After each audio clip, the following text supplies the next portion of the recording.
সাবেক প্রধানমন্ত্রী শেখ হাসিনার বিরুদ্ধে রেড নোটিশ জারির বিষয়ে নিশ্চিত নয় আন্তর্জাতিক অপরাধ ট্রাইব্যুনাল। এ বিষয়ে তথ্য জানাতে পারবে স্বরাষ্ট্র মন্ত্রণালয়, জানিয়েছেন চিফ প্রসিকিউটর তাজুল ইসলাম। আসসালামু আলাইকুম দর্শক, গুরুত্বপূর্ণ নিউজে আপনাকে স্বাগতম। আজকের ভিডিওতে আপনাদের সামনে বেশ কয়েকটি গুরুত্বপূর্ণ ভিডিও ফুটেজ নিয়ে হাজির হয়েছি। আজকের ভিডিওটা দেখে বুঝতে পেরেছেন আজকের নিউজটা কতটা গুরুত্বপূর্ণ হতে চলেছে। আজকের নিউজে কী ধরনের ভিডিওগুলো আপনারা দেখতে চলেছেন। তো দর্শক, যারা এই ভিডিওটি এখন দেখছেন তাদের উদ্দেশ্যে বলবো, ভিডিওটি না টেনে সম্পূর্ণ ভিডিওটি মনোযোগ সহকারে দেখবেন, তাহলে বিস্তারিত বিষয়গুলো আপনারা বুঝতে পারবেন। দর্শক, আর কথা না বাড়িয়ে আজকে ভিডিওটা দেখে আসি।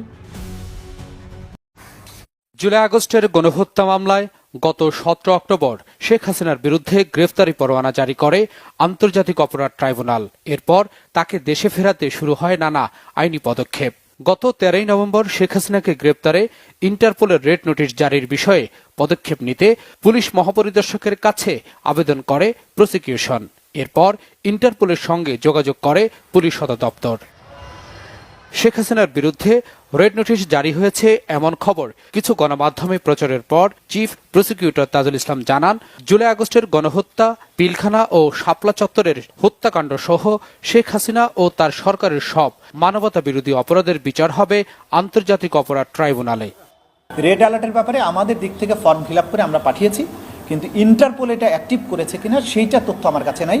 এটা স্বরাষ্ট্র মন্ত্রণালয় অর্থাৎ পুলিশের আইজিপি অফিস এটা বলতে পারে। আমাদের পক্ষ থেকে আমরা তথ্যাদি তাদের কাছে দিয়েছি, এবং যে ভারতের সাথে বহিঃসমর্পণ চুক্তি যেটা আছে, অপরাধীর বহিঃসমর্পণ চুক্তি, সেই চুক্তির আলোকে ব্যবস্থা গ্রহণের সিদ্ধান্তটা সরকারকে নিতে হয়। সুতরাং সরকারের কাছে আমরা তথ্যাদি প্রেরণ করেছি। সরকার আনুষ্ঠানিকভাবে ভারতের কাছে কখন কিভাবে চাইবেন বা ইতিমধ্যে চেয়েছেন কিনা সেটা সরকার বলতে পারবেন, এটা আমাদের জানা নেই এখন। জুলাই আগস্টের অভ্যুত্থান চলাকালীন সময় হত্যাকাণ্ড সহ মানবতা বিরোধী অপরাধ এবং গত 16 বছর ধরে গুম, ক্রসফায়ারের মতো যে মানবতা বিরোধী অপরাধ, পিলখানা হত্যাকাণ্ড এবং হেফাজতে ইসলামের হত্যাকাণ্ড, মোটা দাগে এই কয়েকটি বিষয়ের অভিযোগ আন্তর্জাতিক অপরাধ ট্রাইব্যুনালে এসেছে। সেগুলোর ভিত্তিতে তদন্ত চলমান আছে এবং আমরা বিশ্বাস করি যে এই তদন্ত, যেহেতু শেখ হাসিনা সহ তার ক্যাবিনেট এবং তার পুলিশ বাহিনী, বিভিন্ন বাহিনীর প্রধান সহ অনেকের বিরুদ্ধে মামলা চলমান আছে, সেজন্য প্রায়োরিটি ভিত্তিতে শেখ হাসিনার বিরুদ্ধে যে তদন্ত প্রক্রিয়া যেটা আছে সেটা খুব জোরে সোরে চলমান আছে।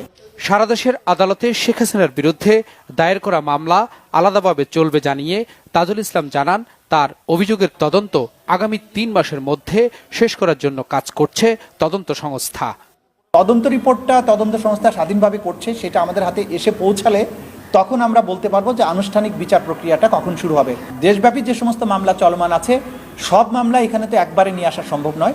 আমরা তো যে তদন্তটা করছি সেটা মানবতা বিরোধী অপরাধ যা কিছু উনি করেছেন বা তার সাথে যে সমস্ত পারপিট্রেটররা করেছে, তাদের তদন্তের মধ্যে কিন্তু এই সমস্ত বিষয় কাভার করে আসবে। এর বাইরেও ইন্ডিভিজুয়াল কোনো ঘটনার জন্য যদি মামলা হয়ে থাকে, সেসব মামলা চলমান থাকবে, সেগুলো সব মামলার কার্যক্রমও কোনো বাধাগ্রস্ত হবে না আমাদের তদন্তের জন্য।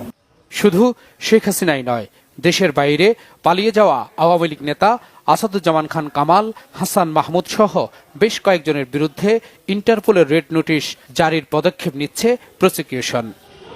S M Foyez, Bangla vision, Dhaka.